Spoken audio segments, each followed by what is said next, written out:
पहुंच गए। एसएसटी और साइंस मैथ की बात करें तो वहां पर भी भाषा के अंदर और साइको में यदि 65 नंबर हमारे आ जाते हैं तो 40-40 60 नंबर, 60 में से 40-40 नंबर लाना साइंस मैथ्स में और एसएसटी में भी बहुत बड़ी बात नहीं है। ये उस हर विद्यार्थी के लिए है जो ठीक ठाक मेहनत करके पात्रता परीक्षा की तैयारी कर रहा है। दोस्तों, आप लोग सबसे पहले क्या करें, अब आपके सामने एक टारगेट है, उस टारगेट को लेकर क्या करें, आप सबका एक टाइम टेबल फिक्स बना लें। सबसे पहले नंबर पर उस विषय का टाइम टेबल आपको बहुत अच्छे से बनाना चाहिए जिस विषय को लेकर के आपको इस परीक्षा में बैठना है। तो दोस्तों, आप लोगों के लिए विषय स्पष्ट है। सबसे पहले नंबर पर आप लोगों की लैंग्वेज को लेकर के आपको टाइम टेबल सेट करना चाहिए। दोनों लैंग्वेज के लिए आपको कम से कम इतना समय तय कर लेना चाहिए कि दोनों लैंग्वेज में मिलाकर के हर हाल में मुझे 45 नंबर तो लाने ही लाने। यूँ समझिए कि 45 प्रश्न तो मेरे दोनों लैंग्वेज में सही होने ही चाहिए।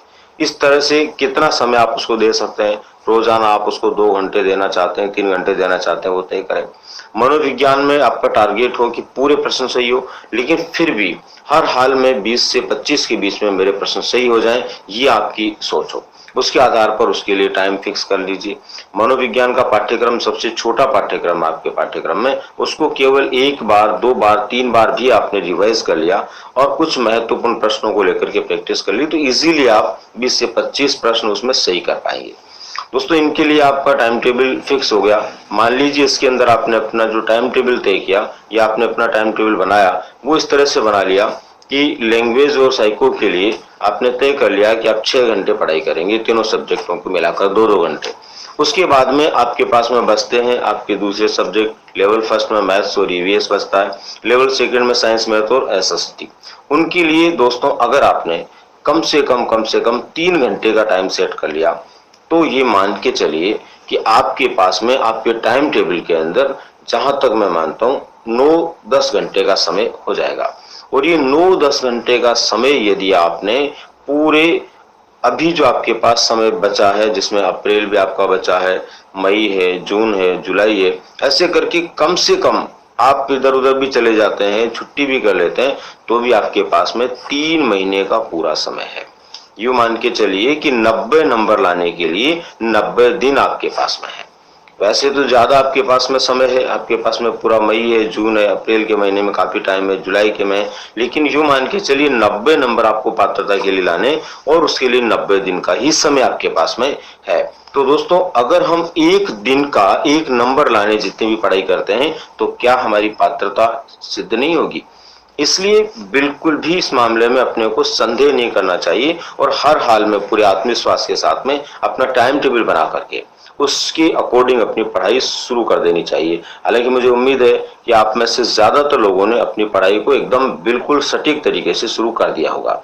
अब दोस्तों, इसके साथ ही मेरा आप लोगों से ये निवेदन रहेगा कि पात्रता परीक्षा तो आप हंसते हंसते पास कर लेंगे, कोई दिक्कत नहीं है, लेकिन अपने को इसके आगे होने वाली जो 3rd ग्रेड भर्ती परीक्षा है उसके लिए भी थोड़ा थोड़ा समय अभी से देना चाहिए। एक अच्छा विद्यार्थी यदि 10 घंटे भी पढ़ता है तो उसको 8 से 9 घंटे पात्रता परीक्षा के लिए और कम से कम 1 से 2 घंटे उसको जो है अपनी आने वाली परीक्षा में जो राजस्थान जीके आएगा कम से कम उसके लिए समय देना चाहिए।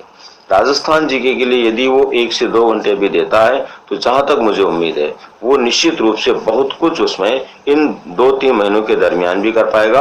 और फिर उसके बाद में पात्रता परीक्षा के बाद में जब आपके पास में अवसर आएगा केवल उसी 3rd ग्रेड की परीक्षा की तैयारी करने का, तब आप और भी ज्यादा बेहतर तरीके से अपने आप के अंदर एक ऊर्जा पाएंगे और एक सफल परिणाम लाने के लिए आप तैयार हो जाएंगे।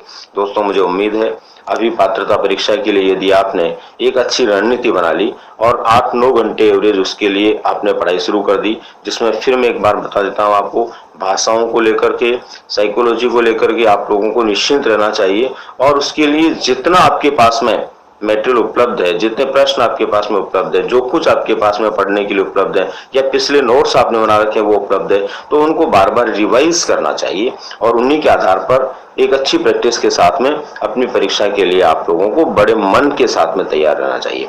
सबसे बड़ी बात यह है कि आप में से बहुत सारे लोग अपनी नर्वसनेस के कारण पिछड़ जाते हैं और कुछ लोग अभी भी भ्रमित हैं कि मुझे सेकंड ग्रेड करना चाहिए, कि मुझे फर्स्ट ग्रेड करना चाहिए, या मुझे रीट में रहना चाहिए। तो दोस्तों, यदि आपने ठान लिया है कि मुझे हर हाल में रीट पास करना है और हर हाल में थर्ड ग्रेड टीचर बनना है, तो आप लोगों को इधर उधर मन नहीं भटकाना चाहिए। रीट की परीक्षा से पास हो, रीट की परीक्षा में पात्रता सिद्ध करने के बाद थर्ड ग्रेड की भर्ती परीक्षा के लिए भी आपको पूरा वक्त मिलेगा। इसलिए इस अवसर को बुलाने की कोशिश कीजिए और मन को इधर उधर मत ले जाइए। अगर आपने ये तय कर लिया कि मुझे इसी परीक्षा को पास करना है, तो हर हाल में आप पास होकर के रहेंगे।